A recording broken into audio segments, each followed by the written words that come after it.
वालेकुम रहमतुल्लाहि व बरकातुहू। आज जी फिर ईद वाले दिन अब्बा जी के पास हाज़िरी हुई, अब्बा जी की ज़ियारत की।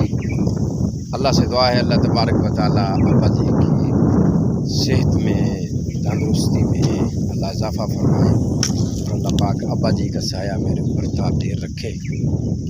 तो माशाल्लाह जी आज फिर आए हुए थे, माशाल्लाह ईद पढ़ाने के बाद अब्बा जी की ज़ियारत के लिए आ गए। माशाल्लाह अब जो है वो गंदम अल्लाह की तौफीक से भाग गई है, माशाल्लाह अल्हम्दुलिल्लाह अल्हम्दुलिल्लाह। और माशाल्लाह अब 2-3 दिनों के बाद इंशाल्लाह इसकी कटाई शुरू हो जाएगी।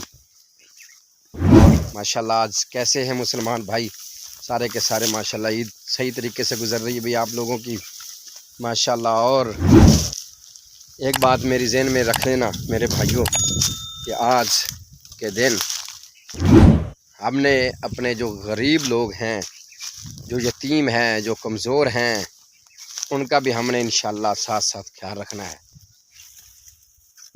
तो हमारे करीब के लोग सिगरेट पीते हैं, सिगरेट वो ऐसे जब गुजरते हैं ना, कई मरतबा हमने देखा है वो गुजरते गुजरते क्या करते हैं, जब वो सिगरेट ख़त्म होने वाली होती है तो वो यूं करके फेंक देते हैं।